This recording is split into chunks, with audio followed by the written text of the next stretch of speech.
Good morning to all my dear students. In the last class, I have started the new topic depression in freezing point. और depression in freezing point में मैंने आपको बताया था, पहले तो हम लोगों ने डिफाइन किया था कि फ्रीजिंग पॉइंट किसे बोलते हैं। तो फ्रीजिंग पॉइंट का मतलब क्या होता था? Temperature at which solid and liquid phases are in equilibrium is known as freezing point. एक ऐसा पॉइंट है ना जिसके ऊपर सॉलिड और लिक्विड फेज दोनों किस में आ जाते हैं? इक्विलिब्रियम में। उसी को हम लोग क्या बोलते हैं? Freezing point. सब देखो, वाटर को रख देते हैं हम लोग फ्रिज के अंदर तो आइस के फॉर्म में कन्वर्ट हो जाता है, तो उस समय सॉलिड और लिक्विड फेज दोनों किस पे रहते हैं? इक्विलिब्रियम में। फिर हमने फ्रीजिंग पॉइंट की डेफिनेशन दूसरे तरीके से दी थी कि अगर vapour pressure of solid equal हो जाए किसके? वेपर प्रेशर ऑफ लिक्विड के, तो उसको भी क्या बोलते हैं? फ्रीजिंग पॉइंट, है ना। दूसरा डेफिनेशन ये है, temperature at which vapour pressure of solid becomes equal to vapour pressure of liquid is known as freezing point. ठीक है। और मैंने बताया था H2O सॉलिड और लिक्विड आपस में किस में आ जाएंगे? इक्विलिब्रियम में आ जाएंगे। और आप देख सकते हैं अगर सॉलिड से लिक्विड में जा रहे हैं तो this reaction is endothermic reaction होती है। ठीक है ना। तो अगर एंडोथर्मिक रिएक्शन है मतलब हीट देना पड़ेगा, कुछ हीट देंगे तभी तो सॉलिड लिक्विड में कन्वर्ट होगा ना। कोई सॉलिड अपने आप तो लिक्विड में जाएगा नहीं, कुछ हीट उसे देना पड़ेगा। तो ये जिस टेम्परेचर पे इक्विलिब्रियम स्टैब्लिश होता है उसको हम लोग क्या बोलते हैं? Freezing temperature. इस टेम्परेचर को क्या बोलते हैं हम लोग? Freezing temperature. हीटिंग करने पे क्या होता है? और सॉलिड लिक्विड में कन्वर्ट होगा, और कूलिंग करने पे लिक्विड वापस किस में जाएगा? सॉलिड में। तो ये सब बता दिया था मैंने आइडिया। और डिप्रेशन इन फ्रीजिंग पॉइंट हमारा टॉपिक का नाम था, तो उसका भी मैंने रफ आइडिया दिया था। फ्रीजिंग पॉइंट में डिप्रेशन होने का मतलब क्या होना? कमी होना। जैसे अगर आइस हमारा नॉर्मल वाटर जो है और प्योर वाटर अगर 0 डिग्री सेंटीग्रेड पे फ्रीज होता है, तो अगर आप उसके अंदर NaCl को ऐड कर देंगे तो अब क्या होगा? उसका फ्रीजिंग पॉइंट जो होगा वो पहले से क्या हो जाएगा? कम। मतलब अब वो 0 से भी कम वैल्यू पे फ्रीज होगा। मतलब जो भी फ्रीजिंग पॉइंट ऑफ सॉल्यूशन का आंसर आएगा वो हमेशा 0 से क्या आएगा? छोटा। क्योंकि अगर वाटर 0 पे फ्रीज हो रहा है तो सॉल्यूशन हमारा 0 पे नहीं, 0 से कम वैल्यू पे फ्रीज होगा। जैसे सपोज करिए, मान लो कितना आ गया आपका? -4 डिग्री सेंटीग्रेड। तो ये यही डिप्रेशन इन फ्रीजिंग पॉइंट कहलाता है। और उसका रीजन मैंने समझाया था क्यों होता है, क्योंकि सॉल्वेंट पार्टिकल्स के बीच में किसके पार्टिकल आ जाते हैं? सोल्यूट के पार्टिकल्स। तो अगर सोल्यूट के पार्टिकल्स आ गए तो इंटरमोलिकुलर डिस्टेंस को बढ़ा दिए, और फ्रीज करने का मतलब क्या है? इन दोनों मॉलिक्यूल्स को पास में लाना। जब तक पास में आएंगे नहीं तब तक फ्रीज होगा नहीं। तो इसका मतलब इन दोनों को पास में लाने के लिए अब और कम टेम्परेचर करना पड़ेगा। मतलब जो चीज 0 पे हो रही थी अब वो सॉल्यूशन में 0 पे ना होके 0 से भी कम पे होगी। ज्यादा कम करेंगे टेम्परेचर तभी ये मॉलिक्यूल अब ज्यादा पास में आएंगे। ठीक है। तो ये मीनिंग समझा दिया था मैंने। और इसको हमने ग्राफिकल फॉर्म में भी समझा था, वो लॉजिकल तरीके से समझा दिया था मैंने आपको कि लॉजिकली कैसे आपको सोचना है कि कम हो जाता है। और ग्राफिकल फॉर्म में देखो तो वेपर प्रेशर और टेम्परेचर के बीच ग्राफ मैंने बताया था आपको कि सॉल्वेंट जो है हमारा, ये सॉल्वेंट का सॉलिड फॉर्म है और ये सॉल्वेंट का कौन सा फॉर्म है? Liquid form. और जैसे ही आप डालेंगे सोल्यूट को, तो सोल्यूट को आप सॉल्वेंट के लिक्विड फॉर्म में ही डालेंगे, तो लिक्विड फॉर्म में डालेंगे तो क्या बन जाएगा? सॉल्यूशन। तो ये सॉल्यूशन का ग्राफ आता है। और यहाँ पे आप देखिए इस पॉइंट पे अब इक्विलिब्रियम आ रहा है, मतलब vapour pressure of solid becomes equal to vapour pressure of liquid solvent इस पॉइंट पे। तो liquid solvent of solution, solution का लिक्विड सॉल्वेंट, और सॉलिड सॉल्वेंट किस में है इस समय? इक्विलिब्रियम पे आ गए। और ये पॉइंट हमारे लिए क्या कहलाएगा? Freezing point of solution. ठीक है। तो आई होप कि ये याद होगा आपको, है ना। तो TF ये हो गया, और ये क्या हो गया? T0F। T0F क्या है हमारे लिए? ओरिजिनली जो दिया हुआ रहेगा, freezing point of pure solvent. और जब सॉल्यूशन बन गया तो सॉल्यूशन का फ्रीजिंग पॉइंट थोड़ा सा क्या हो गया? पहले से कम। तो इसको हम लोग TF बोलेंगे, TF से डिनोट करेंगे, और इसका नाम क्या होगा? Freezing point of solution. ठीक है। Freezing point of pure solvent एक कांस्टेंट वैल्यू है जो हमेशा क्या रहेगी? प्रॉब्लम में गिवन होगी। ठीक है। और फ्रीजिंग पॉइंट ऑफ सॉल्यूशन हम लोग क्या करेंगे? कैलकुलेट करेंगे। तो और ये मैंने बता दिया TF की वैल्यू हमेशा T0F से क्या होगी? कम। आप देख सकते हैं TF जो आ रहा है TF वो T0F से क्या आ रहा है? पीछे आ रहा है। और ये जो कमी हो गई इसी को हम लोग क्या बोलते हैं? डिप्रेशन इन फ्रीजिंग पॉइंट, जिसको हम लोग डिनोट किससे करेंगे? डेल्टा TF से। और delta TF is equal to क्या होगा? T0F minus TF। जो प्योर फॉर्म में था उसमें से TF को क्या कर देना है? माइनस। तो ये ग्राफिकल फॉर्म में हमने समझा था। This is similar to the, है ना, it is the mirror image of elevation in boiling point. देखो जैसे इसमें हमने सेम वही काम किया था, सॉल्वेंट था, सॉल्यूशन था, ये थोड़ा सा बढ़ गया था तो उसको TB माइनस T0 भी लिखे थे। यहाँ पे बढ़ जाता है थोड़ा सा, सॉल्यूशन बनने के बाद देखो बढ़ जाता है ना, T0 भी से TB। यहाँ पे क्या हो गया? उल्टा कम हो गया। तो इसको डिप्रेशन इन फ्रीजिंग पॉइंट, और इसको क्या बोलते थे? Elevation in boiling point. उसके बाद अगर याद हो तो इसे हमने थर्मोडायनेमिक्स के फॉर्म में भी समझा था हमने। एलिवेशन इन बॉइलिंग पॉइंट को, elevation in boiling point in terms of thermodynamics. तो वहां पे क्या क्या होता था, एंट्रोपी ऑफ वेपर होता था, एंट्रोपी ऑफ सॉल्यूशन होता था, एंट्रोपी ऑफ सॉल्वेंट होता था। यहाँ पे एंट्रोपी ऑफ सॉल्वेंट तो यहाँ भी रहेगा, एंट्रोपी ऑफ सॉल्यूशन यहाँ भी रहेगा, लेकिन यहाँ पे एंट्रोपी ऑफ वेपर नहीं आएगा। फ्रीजिंग पॉइंट के केस में वेपर नहीं आके क्या आएगा, बॉइलिंग पॉइंट का मतलब क्या होता था, लिक्विड को वेपर में भेजना। यहाँ पे हम लोग क्या कर रहे हैं, लिक्विड को वापस सॉलिड में भेज रहे हैं, तो यहाँ पे एंट्रोपी ऑफ क्या आ जाएगा, सॉलिड आ जाएगा। तो इन टर्म्स ऑफ थर्मोडायनेमिक्स भी इसको हम लोग समझ लेते हैं कि किस तरीके से, जैसे ये ग्राफ बनाए थे ना, सिमिलर इसी पैटर्न का हम लोग इस केस में भी समझेंगे, elevation in freezing point in terms of thermodynamics, कि थर्मोडायनेमिक्स के टर्म में एलिवेशन इन बॉइलिंग पॉइंट का क्या मीनिंग है, किस तरीके से होता है। तो जैसे डेल्टा एस वेपराइजेशन यहाँ निकालते थे, तो यहाँ पे क्या निकालेंगे, डेल्टा एस फ्यूजन, और फ्यूजन इज इक्वल टू क्या हो जाएगा, delta H fusion upon temperature. और वहां पे यहाँ पे टेम्परेचर बॉइलिंग पॉइंट होता था, और यहाँ पे टेम्परेचर क्या हो जाएगा, फ्रीजिंग पॉइंट। तो बस मैं जस्ट आपको समझा देता हूँ क्या चीज है। तो हम लोग इन टर्म्स ऑफ थर्मोडायनेमिक्स भी इसको समझ लेते हैं। तो मैं इसी पेज पे कर देता हूँ, इसे नेक्स्ट पेज पे कर लेते हैं। चलिए देखो, तो इन टर्म्स ऑफ थर्मोडायनेमिक्स इसको समझ लेते हैं। तो सिमिलर वे में इसी पैटर्न पे हम लोग लेते हैं, जैसे इस टॉपिक को हमने डील किया था ना, elevation in boiling point in terms of thermodynamics, similar इसी पैटर्न पे मैं इसे भी डील करता हूँ। हेडिंग हम लोग डाल देते हैं एलिवेशन नहीं, यहाँ पे क्या रहेगा, डिप्रेशन इन फ्रीजिंग पॉइंट। यहाँ पे हमारा हेडिंग रहेगा depression in freezing point in terms of thermodynamics. ठीक है, इसको थर्मोडायनेमिक्स के टर्म्स में जरा सा समझते हैं कि depression in freezing point in terms of thermodynamics का क्या मीनिंग है। थर्मोडायनेमिक्स के टर्म में डिप्रेशन होने का क्या मतलब होगा, किस तरीके से बोलेंगे कि डिप्रेशन हुआ है फ्रीजिंग पॉइंट में। तो देखिए, अब उसमें हम लोगों को अगर बॉइलिंग पॉइंट का भी मैं रिलेट कराते हुए चलूं, वेपर था, सॉल्यूशन था, सॉल्वेंट था, यहाँ पे क्या क्या होगा, देखो यहाँ पे सॉल्वेंट तो होगा ही होगा, एंट्रोपी ऑफ सॉल्वेंट होगा, एंट्रोपी ऑफ सॉल्यूशन भी होगा, क्योंकि सॉल्यूशन भी बन रहा है, सॉल्वेंट में सॉल्यूट डालने के बाद क्या बन रहा है, सॉल्यूशन। वहां पे एंट्रोपी ऑफ वेपर हो रहा था, यहाँ पे एंट्रोपी ऑफ किसका होने लगेगा, सॉलिड का। यहाँ पे एंट्रोपी किसकी आएगी, सॉलिड की, क्योंकि एक तीसरी चीज क्या बन चुकी है हमारे लिए, सॉलिड की। और एस का मीनिंग मैंने बताई था आपको, इसका मतलब क्या हमारे लिए, एंट्रोपी, जिसको हम लोग क्या बोलते हैं, रैंडमनेस। एंट्रोपी मतलब कितना, रैंडमनेस है। और इसका अगर ग्राफ याद हो, अगर ग्राफिकल फॉर्म में मैं इसको रिप्रेजेंट करके बताऊं किस तरीके से समझ रहे हैं हम लोग कि डिप्रेशन इन फ्रीजिंग पॉइंट हो रहा है, तो ये हमारे लिए अगर एंट्रोपी की एक्सिस है सपोज करिए, और मैंने आपको 3 लाइनें खींच के दे दी, 3 लाइनें, तो कौन सी लाइन किसे बताएगी, बता सकते हैं क्या, सबसे ज्यादा एंट्रोपी किसकी होगी, सॉलिड की कि सॉल्वेंट की सॉल्यूशन की। तो सबसे ज्यादा एंट्रोपी किसकी होती है, सॉल्यूशन के अंदर होगी, क्योंकि इसके अंदर नंबर ऑफ सॉल्यूट पार्टिकल्स बढ़ चुके होंगे। तो this will be line for S solution, solution के लिए। सॉलिड की तो एंट्रोपी सबसे कम होगी, क्योंकि सॉलिड के पार्टिकल्स अरेंज रहेंगे, एक दूसरे के पास पास में रहेंगे। और सॉलिड से ज्यादा एंट्रोपी किसकी होगी, सॉल्वेंट, क्योंकि सॉल्वेंट भी तो क्या है, लिक्विड है ना, तो लिक्विड का, और अगर उसके अंदर सोल्यूट डाल दिया तो और ज्यादा एंट्रोपी बढ़ जाएगी, तो सॉल्यूशन की सबसे ऊपर आ जाएगी। ठीक है, और इससे अगर मैं पूछूं इस गैप को क्या बोलेंगे, यहां से यहां जो होगा, this is called delta S solvent, इसको क्या बोलेंगे हम लोग, डेल्टा एस सॉल्वेंट। और सॉलिड से डायरेक्ट सॉल्यूशन में जाना, सॉलिड से डायरेक्ट किस में जाना, सॉल्यूशन में। अगर डायरेक्ट सॉल्यूशन में जाओगे तो इसको आप क्या बोलोगे, delta S of solution, delta S of solution.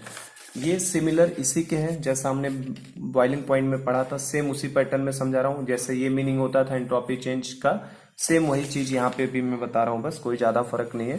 ये सॉलिड से सॉल्वेंट में जाना, डेल्टा एस सॉल्वेंट कहलाएगा, इन दोनों के बीच का डिफरेंस। सॉल्यूशन से सॉलिड के बीच का डिफरेंस क्या कहलाएगा, डेल्टा एस सॉल्यूशन। अब जैसे डेल्टा एच वेपराइजेशन का फॉर्मूला क्या होता था, delta S vaporisation is equal to delta H vaporisation divided by temperature. और टेम्परेचर कौन सा लेते थे, बॉइलिंग पॉइंट। तो यहाँ पे हम लोग क्या निकालेंगे, यहाँ पे हम लोग निकालेंगे डेल्टा एस फ्यूजन। वहां पे चूंकि वेपर में कन्वर्ट करते थे तो वेपराइजेशन निकालते थे, यहाँ पे क्या निकालेंगे, डेल्टा एस फ्यूजन। और डेल्टा एस फ्यूजन किसके बराबर होगा हमारे लिए, delta H of fusion divided by temperature. और यहाँ पे बेटा टेम्परेचर कौन सा लोगे, यहाँ पे टेम्परेचर हमें लेना पड़ेगा फ्रीजिंग पॉइंट। उसमें हम लोग क्या लेते थे, बॉइलिंग पॉइंट, लेकिन यहाँ पे कौन सा टेम्परेचर लिया जाएगा, फ्रीजिंग पॉइंट। और डेल्टा एच फ्यूजन का मतलब क्या हो जाएगा, फ्यूजन होने का मतलब कि 1 मोल लिक्विड को सॉलिड में कन्वर्ट करने के लिए कितनी हीट की जरूरत पड़ेगी। तो डेल्टा एच फ्यूजन तो दोनों के लिए सेम होगा, डेल्टा एच फ्यूजन चेंज होने वाला नहीं है, ठीक है। चाहे सॉल्वेंट को सॉलिड में कन्वर्ट करो, चाहे सॉल्यूशन को सॉलिड में कन्वर्ट करो, डेल्टा एच फ्यूजन दोनों के लिए क्या होने वाला है, सेम। क्योंकि सॉल्वेंट से सॉलिड में कन्वर्ट होने का मतलब सॉल्वेंट को प्योर सॉलिड में भेज रहे हो, और सॉल्यूशन से भी सॉलिड में जो भेजोगे तो सॉल्यूशन में सॉल्वेंट ही तो सॉलिड में फ्रीज होगा ना। तो डेल्टा एच फ्यूजन दोनों के लिए क्या होने वाला है, सेम, ठीक है, दोनों के लिए।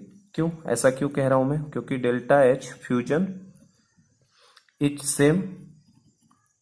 Same for both solution and solvent, दोनों के लिए डेल्टा एच फ्यूजन क्या होगा, सेम होगा।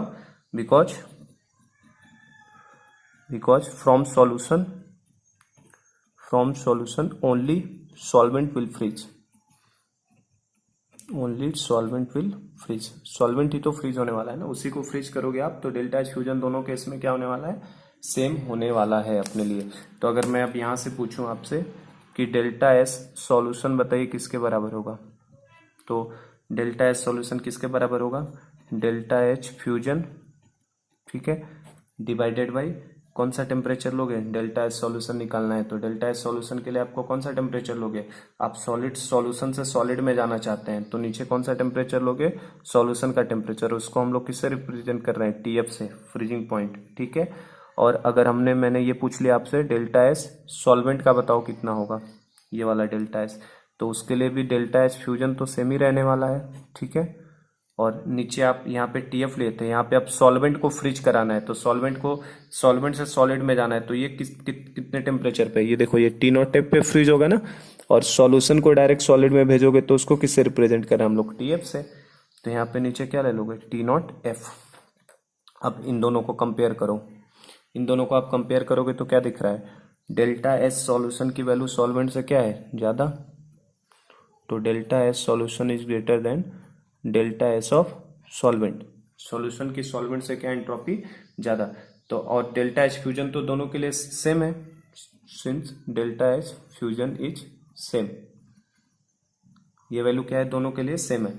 अब सॉल्यूशन की एंट्रोपी ये वैल्यू ज्यादा है तो इसका मतलब ये वैल्यू क्या होगी, छोटी, ये देखो ये ऊपर की दोनों वैल्यू सेम है, और डेल्टा एस सॉल्यूशन जो है ये इनवर्सली दिख रहा है ना टेम्परेचर के, ये तो हमें दिख ही रहा है, डेल्टा एस फ्यूजन जो है it is inversely proportional to किसके, टेम्परेचर के।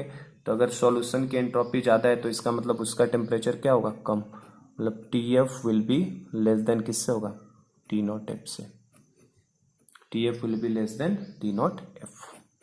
तो इसको थर्मोडायनेमिक्स के टर्म में भी हम समझ सकते हैं कि जो फ्रीजिंग पॉइंट का जो टेम्परेचर होता है ना, सॉल्यूशन का जो फ्रीजिंग पॉइंट होता है वो प्योर सॉल्वेंट के फ्रीजिंग पॉइंट से क्या होता है, कम होता है, ठीक है। डेल्टा एच दोनों में सेम था तो डेल्टा एच सॉल्यूशन ज्यादा है तो इसका मतलब ये वैल्यू छोटी होगी, और ये वैल्यू कम है तो ये वैल्यू क्या होगी, बड़ी होगी। तो यहाँ से हम लोग थर्मोडायनेमिक्स से भी समझ सकते हैं, this is just similar to the elevation in boiling point in terms of thermodynamics, जैसे मैंने आपको समझाया था, बस वहां पे वेपराइजेशन आता था, यहाँ पे हमारा फ्यूजन आ गया, ठीक है। यहाँ पे डेल्टा एच वेपराइजेशन था, यहाँ पे delta H fusion, temperature freezing point, यहाँ पे टेम्परेचर क्या था, boiling point, same to same वही पैटर्न फॉलो करना है और कुछ नहीं किया है बस मैंने।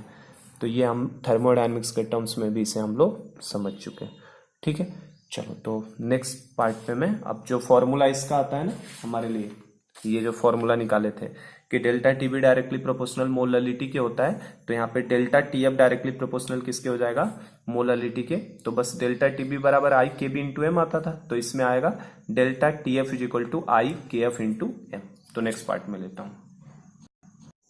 चलो तो बेटा वही मैं कह रहा था, सेम टू सेम ये पूरा का पूरा क्या है, इस टॉपिक का मिरर इमेज है हमारा, है ना। जो एलिवेशन इन बॉइलिंग पॉइंट हम लोग पढ़े हैं ना, इसका पूरा का पूरा ये क्या होता है, मिरर इमेज। दोनों में कोई ज्यादा फर्क नहीं है, बस यहाँ पे बस टीबी है, आई के बी इंटू एम है ना, तो टीबी की जगह पे टीएफ हो जाएगा, केबी की जगह पे क्या हो जाएगा, केएफ हो जाएगा।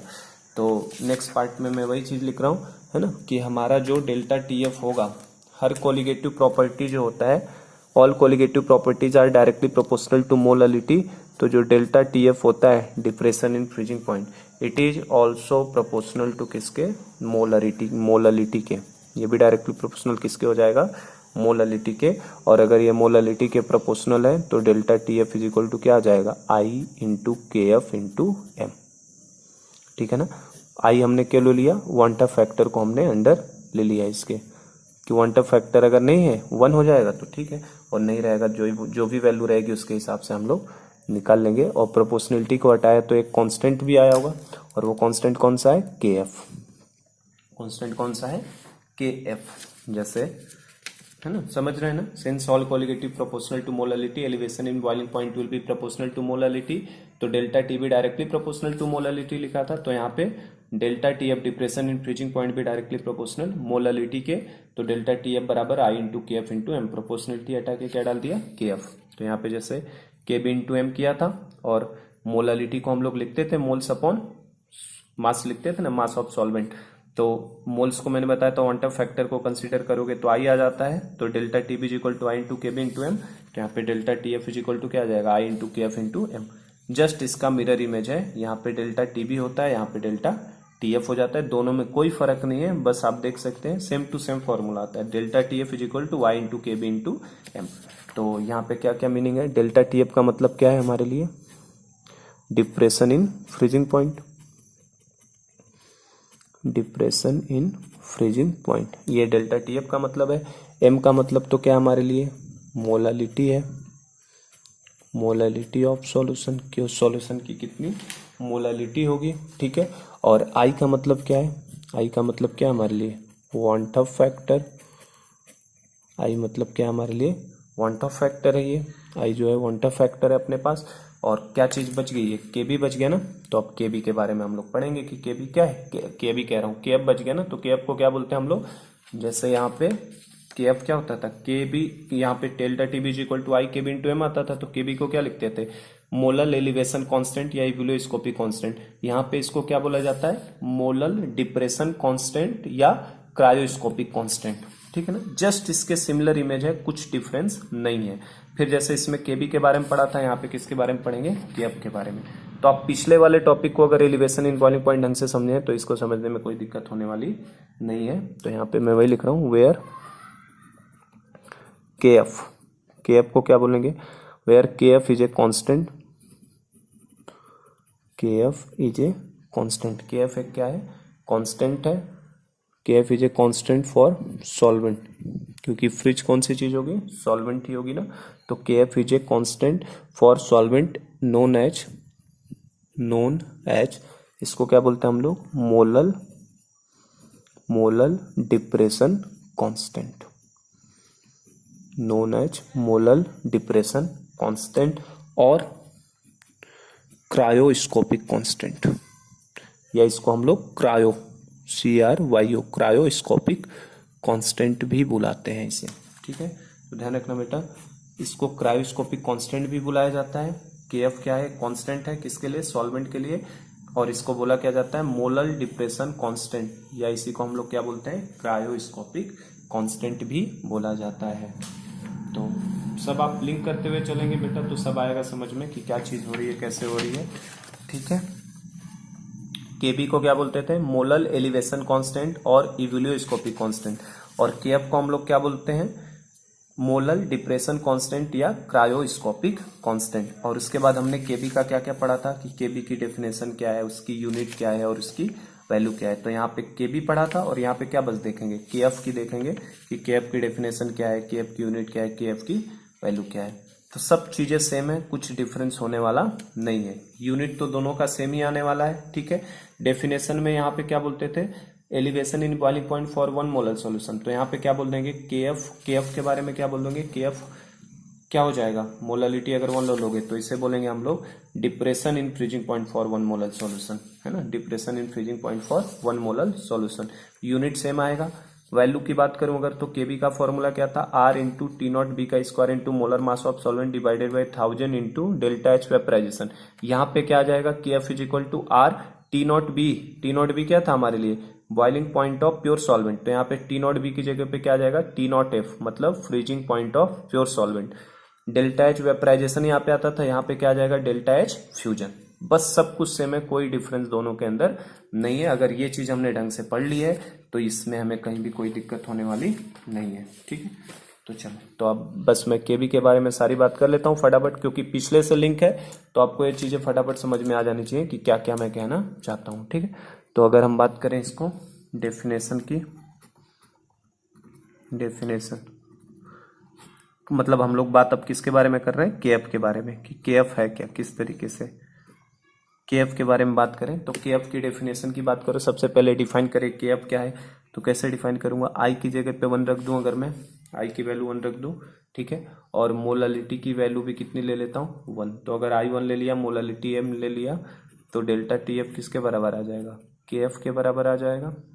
डेल्टा टी एफ किसके बराबर, के एफ के बराबर। तो इसीलिए हम लोग क्या कह सकते हैं, hence K F is defined as, K F is defined as depression in freezing point, depression in freezing point for 1 molar solution.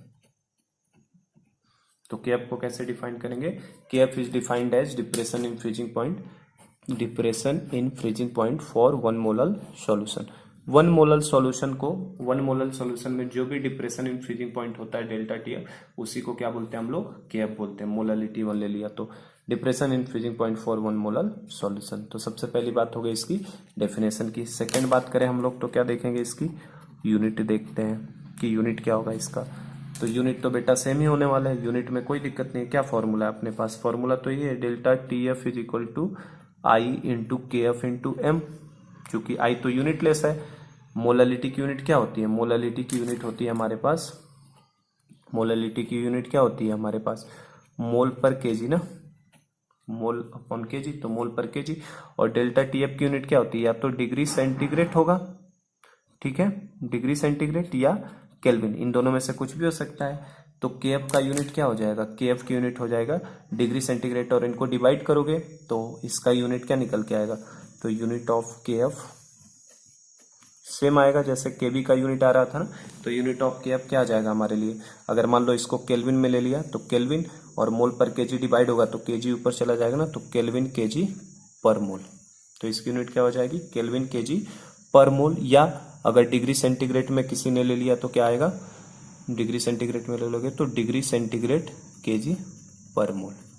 तो ये इसकी यूनिट हो जाती है, ठीक है। जनरली यूज जो होगी वो कौन सी होगी, केल्विन केजी पर मोल वाली। तो सेम वही यूनिट जैसे यहाँ पे देखो है ना, लिंक करो इसे तो आ जाएगा आपको समझ में। यूनिट ऑफ के भी कैसे निकाला था, unit of delta T B upon unit of this, तो क्या आया था, केल्विन केजी पर मोल, और डिग्री सेंटीग्रेड केजी पर मोल। यहाँ भी क्या आ रहा है यूनिट हमारा, यहाँ भी तो वही यूनिट आ रही है ना, यूनिट क्या आ रही है, केल्विन केजी पर मोल या डिग्री सेंटीग्रेड केजी पर मोल। तो केएफ और केबी दोनों की यूनिट क्या होती है, सेम होती है। और वैल्यू की बात करूं तो वैल्यू में क्या बोला था, केबी एक कांस्टेंट है जिसकी न्यूमेरिकल वैल्यू प्रॉब्लम में गिवन होनी चाहिए, और इसको डिफरेंट डिफरेंट सॉल्वेंट के लिए डिफरेंट होता है, और इसको कैलकुलेट करने का यह फॉर्मूला था। तो सेम यहाँ भी वैल्यू की बात करूं अगर मैं केएफ की, तो केएफ की वैल्यू में भी मैं यही सब चीजें लिखूंगा, यही बातें वहां भी लिखी जाएगी। केएफ एक कांस्टेंट है whose numerical value will be given in the problem and it is different for different different solvent, और इट इज कैलकुलेटेड एज, वहां पे बस के बी कैलकुलेट किया था, यहाँ पे के एफ हो जाएगा, के एफ, और के एफ में क्या हो जाएगा, टी नॉट भी था तो टी नॉट एफ हो जाएगा। डेल्टा एच वेपराइजेशन की जगह पे यहाँ पे सॉलिड को, यहाँ पे लिक्विड को वेपर में भेजते थे, क्योंकि ये बॉइलिंग पॉइंट की बात है, यहाँ फ्रीजिंग पॉइंट है तो लिक्विड किस में जाएगा, सॉलिड में। तो डेल्टा एच वेपराइजेशन की जगह पे क्या आ जाएगा, बस डेल्टा एच फ्यूजन। तो थर्ड बात कर लेते हैं वैल्यू की भी। तो देखो बेटा सब सिमिलर है उसी के, है ना, जस्ट मिरर इमेज है। अगर आपने पीछे वाला समझ लिया है तो इसे समझने में कोई दिक्कत आने वाली नहीं है। तो वैल्यू की बात करूं अगर मैं, तो वैल्यू में क्या बोलूंगा, वैल्यू में ये कहूंगा K F is a constant, K F is a constant, K F is a constant whose numerical value, whose numerical value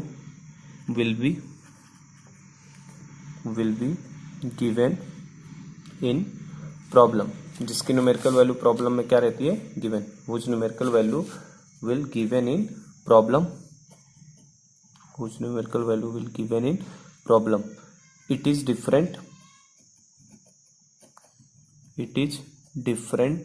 for different, it is different for different solvent। अलग अलग solvent के लिए इसकी value क्या होगी, अलग अलग, जैसे वाटर के लिए अलग वैल्यू आएगी, है ना, हमारा एल्कोहल के लिए अलग आएगी।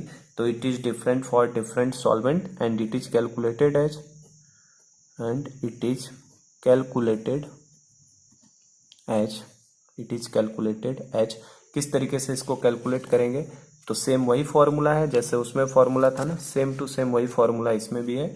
It is calculated as K F is equal to, it is calculated as K F is equal to, एक बार दिखा दूं आपको, के बी का फॉर्मूला क्या आया, K B is equal to R T not B into molar mass of solvent upon 1000 into delta H vaporization.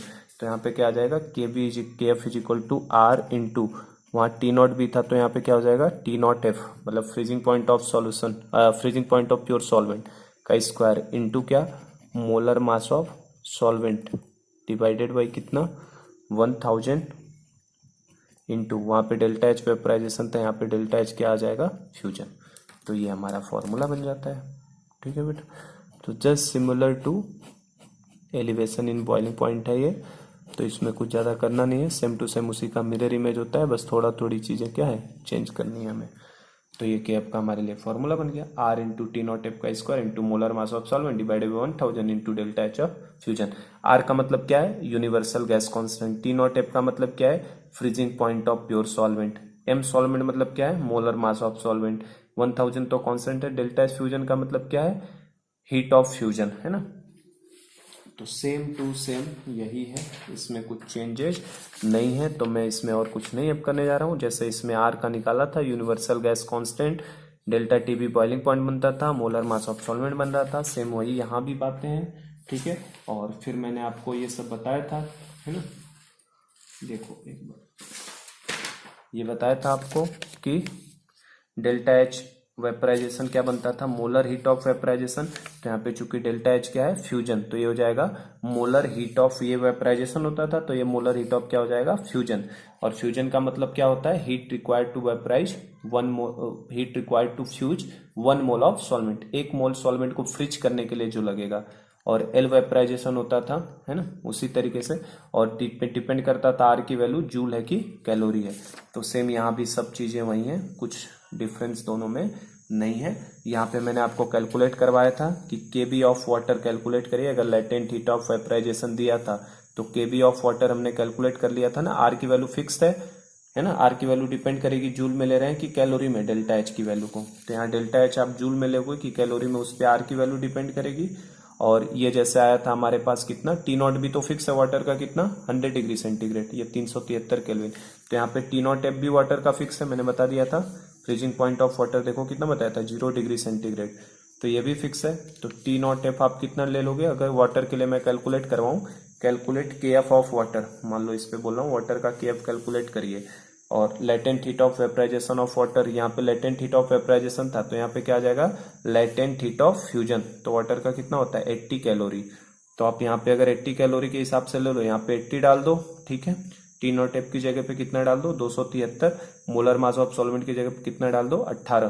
तो यहाँ से क्या के एफ की वैल्यू हम लोग कैलकुलेट कर सकते हैं, के एफ ऑफ वाटर। तो जो वाटर के लिए के एफ कैलकुलेट होता है, मैं यहाँ पे डायरेक्ट लिख रहा हूँ उसे, है ना, कि के एफ ऑफ वाटर हमें जो कैलकुलेट करेंगे, ये एक कांस्टेंट है जो कि प्रॉब्लम में क्या रहता है गिवन।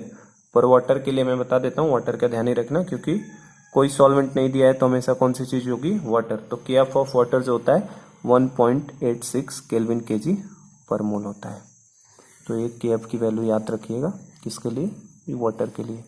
जनरली ये प्रॉब्लम में हमेशा क्या रहेगा, गिवन। तो के एफ ऑफ वाटर कितना होता है 1.86 केल्विन केजी पर मोल।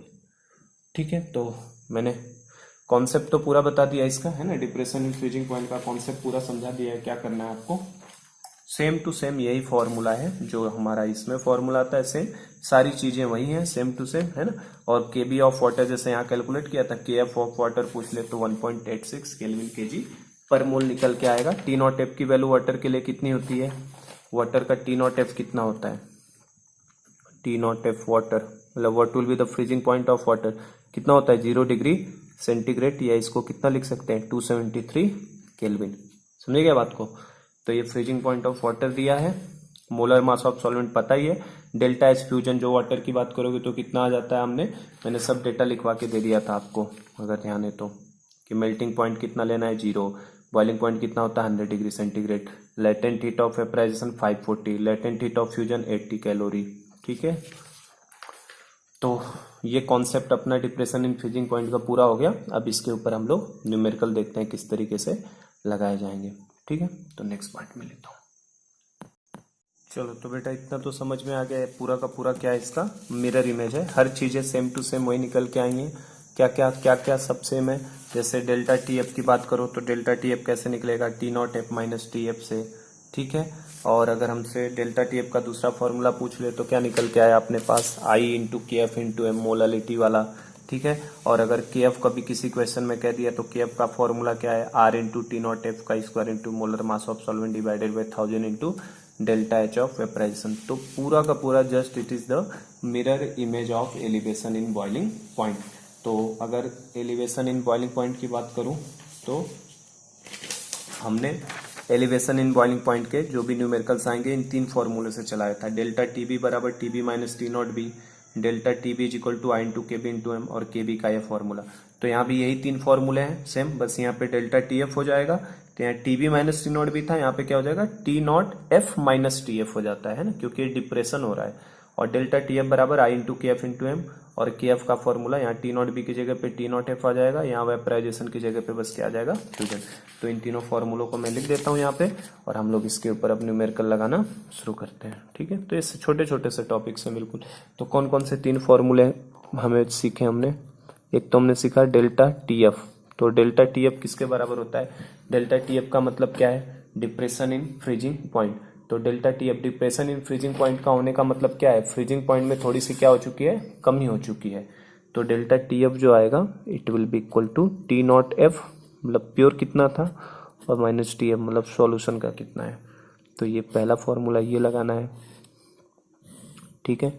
और इस फॉर्मूले में डेल्टा टी एफ का मतलब क्या, अगर हमसे पूछा है डिप्रेशन इन फ्रीजिंग पॉइंट बताइए, डिप्रेशन इन फ्रीजिंग पॉइंट, तो हम लोग लगाएंगे डेल्टा टी एफ, ठीक है। अगर हमसे ये टी नॉट एफ का मतलब क्या है, freezing point of pure solvent. जैसे वाटर की बात करूँ तो वाटर का फ्रीजिंग पॉइंट 0 डिग्री सेंटीग्रेड, और टी एफ का मतलब क्या है, फ्रीजिंग पॉइंट ऑफ सॉल्यूशन। ये किसका फ्रीजिंग पॉइंट होगा, सॉल्यूशन का। कॉमनली क्वेश्चंस में हमसे क्या पूछेगा, फ्रीजिंग पॉइंट ऑफ सॉल्यूशन ही पूछेगा।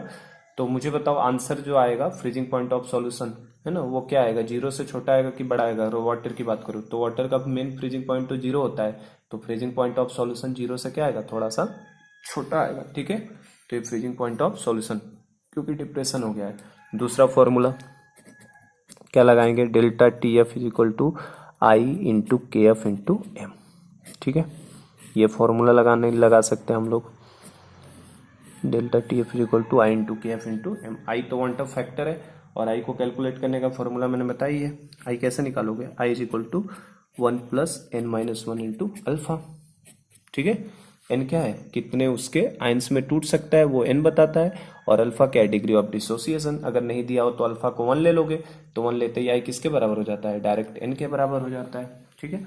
तो एक तो ये फॉर्मूला लगाना है, और अगर कभी किसी क्वेश्चन में के एफ पूछ लिया तो के एफ के लिए कौन सा फॉर्मूला लगाएंगे हम लोग, R into T not F का square into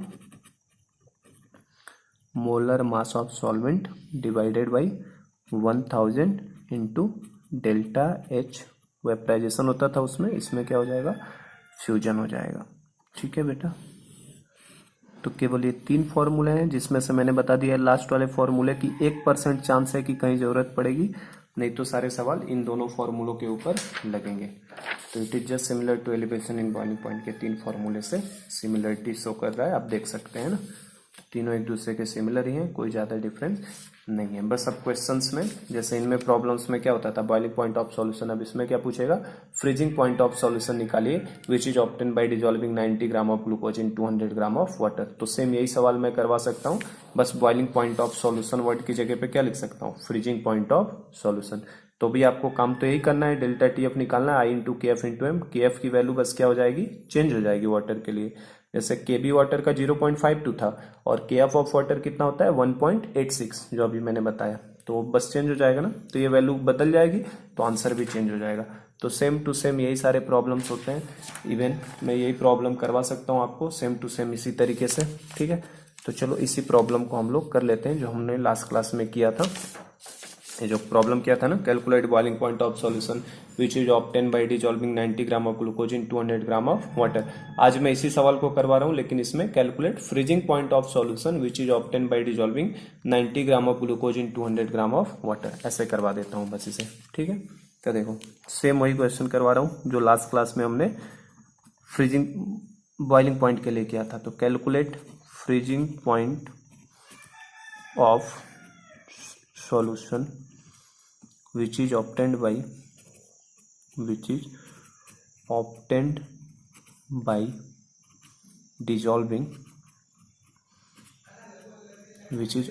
by dissolving 90 gram of glucose in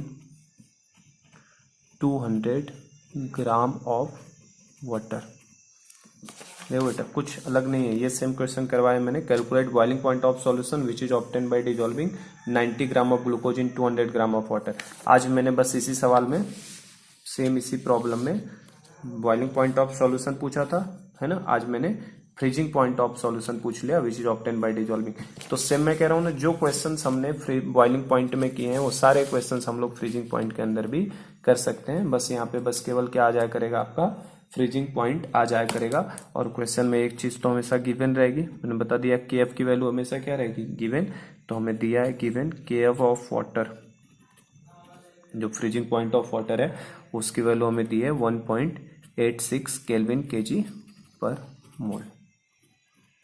ठीक है, तो के एफ ऑफ वाटर हमें गिवन है 1.86 केल्विन केजी पर मोल। तो अगर मैं बात करूं यहाँ पे हमारे लिए, तो हम लोग वाटर से ही डील करने वाले हैं। वाटर, तो वाटर का हमें सब डेटा मालूम ही होना चाहिए। तो वाटर का टी नॉट एफ बताओ पहले कितना होगा। टी नॉट एफ मतलब फ्रीजिंग पॉइंट ऑफ वाटर कितना होता है, 0 डिग्री सेंटीग्रेड, जिसको हम लोग चाहे तो 273 केल्विन भी लिख सकते हैं। ठीक है, हमसे फ्रीजिंग पॉइंट ऑफ सॉल्यूशन पूछा है। सॉल्यूशन का फ्रीजिंग पॉइंट 0 डिग्री सेंटीग्रेड से बड़ा आएगा कि छोटा आएगा। तो अगर सॉल्यूशन में डिप्रेशन होता है तो डिप्रेशन होने का मतलब है कि वो वैल्यू 0 से क्या आनी चाहिए, छोटी। तो फ्रीजिंग पॉइंट ऑफ सॉल्यूशन जो आने वाला है वो 0 से क्या आएगा, छोटा आएगा। तो देखो टी नॉट एफ कितना हो गया, 273 केल्विन, है ना, या 0 डिग्री सेंटीग्रेड। ठीक है, और यहाँ सोल्यूट की बात करो तो सोल्यूट फिर से हमारे लिए कौन सी चीज है, 90 ग्राम ऑफ ग्लूकोज, मतलब ये डब्ल्यू बी गिवन है और ये इतने वाटर में डाला जा रहा है, इसका मतलब weight of solvent W A given है। बी मतलब सोल्यूट के लिए, ए मतलब सॉल्वेंट के लिए बताया था। तो सोल्यूट हमारे लिए क्या है, यहाँ पे ग्लूकोज है। और ग्लूकोज का आई हमें पता है कितना होगा, 1, क्योंकि ना glucose neither goes for association और डिसोसिएशन। आई की वैल्यू कितनी ले लेंगे, 1 ले लेंगे। तो बस सब सिंपल तरीके से क्या करना है बेटा, फॉर्मूला लगा लो। डेल्टा टी एफ का फॉर्मूला क्या है, आई into K F into M. यही 3 फॉर्मूले हैं अपने पास, इनके अलावा कुछ नहीं है। Delta T F is equal to I into K F into M. तो आई की जगह पे कितना रख दोगे, 1। के एफ की वैल्यू प्रॉब्लम में हमेशा गिवन होगी, कितनी, 1.86 दिया है। मोलालिटी की जगह पे क्या लेंगे, मोलालिटी कैसे निकालते हो, मोलालिटी इज इक्वल टू होता है moles of solute upon weight of solvent in KG, यही लगाते हैं ना फॉर्मूला। तो देखो moles of solute NB, moles of solute को क्या लिख सकते हैं, mass of solute upon molar mass of solute लिख सकते हैं ना। तो बस सॉल्व कर लो, हो जाएगा ये बेटा, एकदम आसान सा क्वेश्चन है। ये हो जाएगा 1.86। हर क्वेश्चन ऐसे ही करने हैं, इसमें कुछ नया चीज नहीं है। तो W B upon M B क्या लिखोगे, डब्ल्यू बी कितना दिया है, 90 डिवाइडेड बाई कितना, एम बी मतलब कितना, 180 होता है, नहीं यूरिया ग्लूकोज है ना, ग्लूकोज का 180 होता है। ठीक है, divided by weight of solvent कितना दिया है, 200 ग्राम। तो इसको केजी में करोगे तो क्या कर दोगे, 1000 से डिवाइड करना पड़ जाएगा। ठीक है, तो ये ऊपर वाली वैल्यू कितनी आ जाएगी आपकी, 1/2, और नीचे से सॉल्व करोगे तो कितना आ जाएगा, 1/5। तो आगे क्या होगा, इक्वल्स कितना आ जाएगा बताओ, 1.86 इंटू 5 ऊपर चला जाएगा और 2 कहाँ जाएगा, नीचे। तो इसको 2 से अगर डिवाइड करो 1.86 को, तो 2 से डिवाइड करने पे कितना मिलेगा आपको, 2 से कर देते हैं तो ये हो जाएगा 0.93 हो जाएगा ना, 0.93। ठीक है, 0.93 का डबल करो, 180 86, तो 1.86 इंटू कितना, 5, और ये मल्टीप्लिकेशन कितना आएगा, 5 से 46, तो 4.6 आ जाएगा। कितना आ जाएगा, 4.65। तो ये कितना आ गया, डेल्टा टीएफ की वैल्यू आ गई हमारे लिए कितना 4.65। लेकिन हमसे तो डेल्टा टीएफ नहीं पूछा, हमसे डिप्रेशन इन फ्रीजिंग पॉइंट नहीं, हमसे क्वेश्चन में क्या पूछा है, फ्रीजिंग पॉइंट ऑफ सॉल्यूशन। तो क्या करूंगा, सॉल्यूशन का फ्रीजिंग पॉइंट के लिए delta TF is equal to क्या फॉर्मूला होता है हमारे पास, delta TF is equal to T not F minus TF, T not F minus TF. तो मुझसे तो क्वेश्चन में क्या पूछा है, टीएफ निकालना है ना, फ्रीजिंग पॉइंट ऑफ सॉल्यूशन।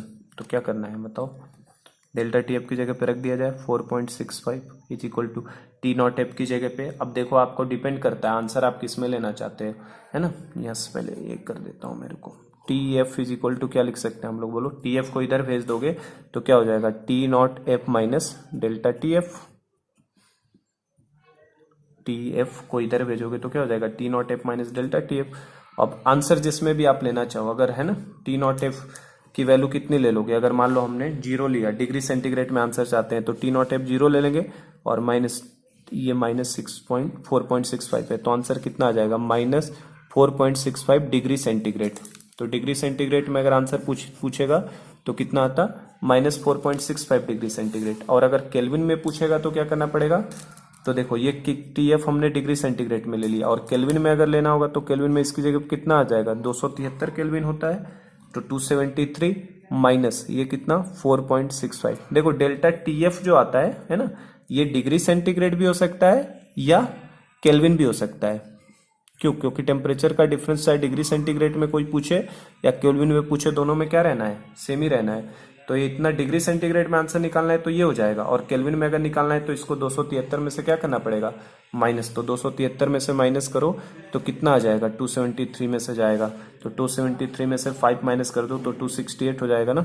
तो इसका मतलब ये 268 पॉइंट कितना हो जाएगा, ये 65 है ना, तो 35 हो जाएगा केल्विन। तो ये इसका आंसर हो गया, समझे क्या बेटा। तो डिग्री सेंटीग्रेड में आंसर पूछेगा तो ये है, केल्विन में आंसर पूछेगा तो हमारे लिए ये है। तो इस तरीके से प्रॉब्लम्स आ सकता है हमारे पास। जैसे this is similar to this problem, boiling point of solution पूछा था, तो आंसर मैंने इसमें भी बताया था आपका। अगर डिग्री सेंटीग्रेड में ये जो निकाला था हमने, ये तो डिग्री सेंटीग्रेड में, या इसको केल्विन भी बोल सकते थे हम लोग, ठीक है। ये डेटा डिग्री सेंटीग्रेड में या केल्विन में दोनों में बोलते थे। तो डेल्टा टीबी की वैल्यू अगर डिग्री सेंटीग्रेड में पूछता तो 100 से ज्यादा आता, थोड़ा सा वाटर है ना, तो वाटर का एलिवेशन होने का मतलब 100 से थोड़ा ज्यादा, और केल्विन में पूछेगा तो 373 से थोड़ा ज्यादा। लेकिन अब इसी क्वेश्चन को अगर देखो तो वाटर का जो फ्रीजिंग पॉइंट होता है वो 0 होता है, तो आंसर 0 से थोड़ा सा कम आएगा, तो माइनस में आएगा। और केल्विन में अगर करोगे तो 273 से थोड़ी सी वैल्यू क्या आएगी, कम, ठीक है। तो आई होप ये क्लियर हो गया किस तरीके से करना है। सेम उसी फॉर्मूले से जाना है, उसी अप्रोच को लगाना है। फॉर्मूले सिमिलर हैं, कोई भी डिफरेंस होने वाला नहीं है। आपको बस क्या निकालने आना चाहिए, मोलालिटी निकालने आना चाहिए, बस बाकी कुछ करना इसमें नहीं होता, ठीक है। तो I hope this question is clear to you. एक दो प्रॉब्लम और ले लेता हूं मैं, उसके बाद हम लोग इस टॉपिक को स्टॉप करेंगे वहीं पे, नेक्स्ट पार्ट में लेता हूँ। चलो तो आगे और प्रॉब्लम लेता हूँ मैं। नेक्स्ट न्यूमेरिकल देखते हैं हम लोग, है ना। वन टफ फैक्टर को यूज करता हुआ एक प्रॉब्लम बनाता हूँ मैं आपको, किस तरीके से यूज करता हुआ आ सकता है। जैसे दे रहा हमें, calculate freezing point, calculate freezing point of A solution, calculate freezing point of A solution obtained by dissolving 28.4 gram of Na2SO4, है ना। देखो सॉल्ट आ गया Na2SO4, तो अब ये डिसोसिएट होगा ना, 2 सोडियम के आयन एक सल्फेट, मतलब 3 आयन देने वाला है। लेकिन 3 आयन कब देगा, जब उसका डिग्री ऑफ डिसोसिएशन कितना हो, 100%। लेकिन इस क्वेश्चन में मैं आपको दे देता हूँ, having degree of dissociation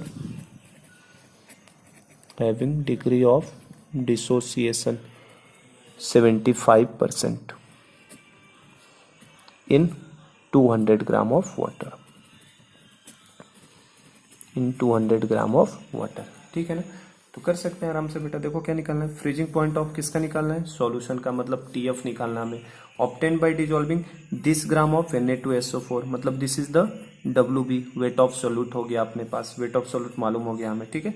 having degree of dissociation, तो डिग्री ऑफ डिसोसिएशन मतलब ये किसकी वैल्यू दे दी, अल्फा। 75% लिखते हैं, अल्फा की वैल्यू कितना लिख लो 0.75, और 0.75 लिखने की बजाय इसको 3/4 लिख लो तो ज्यादा अच्छा रहता है, न्यूमेरिकली सॉल्व करने में इजी हो जाएगा, ठीक है आपको। और किस में डाला जा रहा है, 200 ग्राम ऑफ वाटर, मतलब this is the weight of solvent हो गया 200 ग्राम। वेट ऑफ सॉल्वेंट को ए से रिप्रेजेंट करेंगे ना, तो ये डब्ल्यू ए हो गया। तो सब देखो डेटा गिवन है। फ्रीजिंग पॉइंट ऑफ सॉल्यूशन जैसे पिछला प्रॉब्लम था सेम वही प्रॉब्लम है, कुछ नई टेक्निक इसमें करने की जरूरत नहीं है। बस यहाँ पे क्या हो जाएगा, वन टफ फैक्टर आई की जरूरत पड़ जाएगी अब, क्योंकि हमें Na2SO4 दिया है। तो मैं यहाँ पे पहले वन टफ फैक्टर ही निकाल लेता हूँ, क्योंकि पिछले में ग्लूकोज यूरिया ऐसा कुछ दिया हो तो उनको लिए आई नहीं निकालना है, लेकिन इसका आई क्या करना पड़ेगा, निकालना पड़ेगा। तो आई के लिए क्या लिखोगे, फॉर्मूला बताया था मैंने, 1 + n-1 इंटू अल्फा। तो 1 + n की जगह पे कितना रखोगे Na2SO4 के लिए, तो Na2SO4 बेटा कैसे टूटेगा, कैसे टूटने वाला है, 2Na प्लस SO4 के ऊपर 2-, तो ये कितने आयन में टूटेगा, 2 सोडियम आयन और 1 सल्फेट आयन। तो n की जगह पे कितना आएगा 3-1 इंटू अल्फा की वैल्यू कितनी है 3/4। ये समझ रहे हो क्या अल्फा कैसे निकाल रहे हैं, हाँ। तो देखो बेटा, तो Na2SO4 कितने आयन देगा, 2 सोडियम आयन देगा और 1 सल्फेट आयन देगा, तो कितने आयन टूटेंगे 3। तो n की वैल्यू कितनी हो जाएगी Na2SO4 के लिए 3। तो 1 + 3-1 इंटू अल्फा की जगह पे कितना रखोगे 3/4। तो यहाँ से सॉल्व कर लो, इसे हो जाएगा ना 1 + 2 इंटू 3/4, तो ये हो जाएगा आपका 1 + 3/2, तो डेट विल बी 5/2। तो आई की वैल्यू कितनी आ गई 5/2। तो जब सॉल्ट देना बेटा तो सबसे पहले आई निकाल लिया करो सॉल्ट का, और चूंकि अल्फा नहीं गिवन रहेगा तो अल्फा हमेशा 1 मान लेना है ना, तब सॉल्ट का आई आराम से निकल जाया करेगा। अब बस क्या करना है, आप कुछ नहीं करना है, बस एक फॉर्मूला लगाना है, delta TF = I × KF × M। बस ये फॉर्मूला लगा दो, क्वेश्चन सॉल्व। आई की जगह पे कितना रखोगे 5/2 इंटू KF की जगह पे कितना रखोगे, देखो इस क्वेश्चन में मैंने KF आपको दिया नहीं है, जनरली प्रॉब्लम में हमेशा KF क्या रहेगा, गिवन रहेगा। तो KF की वैल्यू मैंने अभी बता दी थी वाटर के लिए कितना 1.86 केल्विन kg/मोल। तो ये हमेशा प्रॉब्लम में गिवन रहेगा, क्योंकि मैंने यहाँ पे लिखा नहीं आपको, क्योंकि मैंने बता दिया था वाटर का KF कितना लेना है 1.86 इंटू मोलालिटी की जगह पे कितना लोगे, मोलालिटी इक्वल टू क्या होगा, मास of solvent upon molar mass of solvent. तो मास ऑफ सॉल्वेंट अगर देखो तो कितना है 28.4, तो ये हो गया मास of solvent divided by molar mass of solvent. Na2SO4 का मोलर मास निकालो, तो Na2SO4 का मोलर मास आपका 142 आएगा, निकाल लोगे ना, 22 3 प्लस इसका 32 + 16 × 4 जा कर लेना, तो ये निकल के आ जाएगा divided by weight of solvent in KG. तो 200 ग्राम है तो उसको 1000 से क्या कर दो डिवाइड कर लो। तो ये देखो ये जो है 1/5 आ रहा है, ये सॉल्व करेंगे तो 1/5, और इसको भी सॉल्व करो तो ये भी देखो 1/5 ही आएगा। 28.4 डिवाइडेड बाई 142 करोगे तो 1/5 ही आएगा, इसका 5 टाइम्स है ये, इसका ये 5 टाइम्स था। तो ये देखो ये कट के तो 1 हो जाएगा, तो सीधा ये आपके पास बचेगा। तो ये कितना आएगा, डिवाइड करेंगे, अभी हम लोगों ने पिछले में किया था, तो 0.93 × 5 आया, और 0.93 × 5 करोगे तो कितना आ जाएगा 4.65 आ जाएगा, ठीक है ना। तो बस देखो सेम वही प्रॉब्लम बन गया, इसमें आई की वैल्यू का बस रोल आ गया, थोड़ा सा सेम प्रॉब्लम है, कुछ डिफरेंस नहीं कराया मैंने आपको। तो डेल्टा TF = क्या आपको मिलेगा, डेल्टा TF हमें तो क्या निकालना है, फ्रीजिंग पॉइंट ऑफ सॉल्यूशन ना, तो डेल्टा TF = क्या लिखेंगे हम लोग, T0F - TF। तो यहाँ से TF = क्या हो जाएगा, फ्रीजिंग पॉइंट ऑफ सॉल्यूशन = क्या आएगा, डेल्टा नहीं, फ्रीजिंग पॉइंट ऑफ सॉल्यूशन = क्या आ जाएगा T0F - delta TF, T0F - delta TF। और T0F की वैल्यू क्या होगी, तो चूंकि वाटर ही सॉल्वेंट है ना, वाटर में डाला जा रहा है, तो वाटर का हमें T0F भी मालूम होता है। वाटर का T0F कितना होता है 0 डिग्री सेंटीग्रेड या 273 केल्विन, ठीक है। तो यहाँ पे 0 रख दो माइनस, ठीक है, और डेल्टा TF कितना रख दो 4.65, तो आंसर कितना आएगा -4.65 डिग्री सेंटीग्रेड। बस ये क्वेश्चन मुझे वन टफ फैक्टर का रूल बताना था कि अगर कभी आ जाए तो कैसे करोगे। और इसको अगर केल्विन में कोई निकालना चाहेगा तो कितना रख देगा, इसकी जगह पे 273 रख देगा -4.65, तो ये करेंगे तो कितना आ जाएगा 268.35 केल्विन, ठीक है बेटा। तो आई होप कि ये क्वेश्चन क्लियर हो गया। बस क्या करना है, आई निकालना है, आई का एक रोल प्ले हो गया, और कुछ बाकी इसमें करने वाला नहीं है। और एक और क्वेश्चन कराता हूँ मैं नेक्स्ट पार्ट में, जो कि वेरी वेरी इंपॉर्टेंट प्रॉब्लम है। हर तरीके के प्रॉब्लम ज़्यादातर देखोगे न्यूमेरिकल्स उस तरीके के क्वेश्चंस के ऊपर पूछे जाते हैं, तो नेक्स्ट पार्ट में मैं ले लेता हूँ उसे। तो ये क्वेश्चन हमने देख लिया ना बेटा कैसे करना है। नेक्स्ट पार्ट में जो मैं क्वेश्चन लेने वाला हूँ आज नहीं लेता हूँ, कल लेता हूँ, क्योंकि वो थोड़ा बड़ा प्रॉब्लम है, टाइम उसमें लगेगा। तो आज का लेक्चर मैं यही स्टॉप करता हूँ, नेक्स्ट प्रॉब्लम मैं अगली क्लास में ले लूँगा, ठीक है। तो नेक्स्ट पार्ट का क्वेश्चन हम लोग अगली क्लास में अगला प्रॉब्लम भी देखेंगे किस तरीके से करना है, एक और प्रॉब्लम इंपॉर्टेंट जो है, और ऑस्मोटिक प्रेशर का कॉन्सेप्ट स्टार्ट करूंगा कि क्या होता है ऑस्मोटिक प्रेशर, कैसे उसको कैलकुलेट करते हैं, क्या क्या उसकी डेफिनेशन है किस तरीके से। तो आज का लेक्चर मैं यही स्टॉप करता हूँ। Thank you.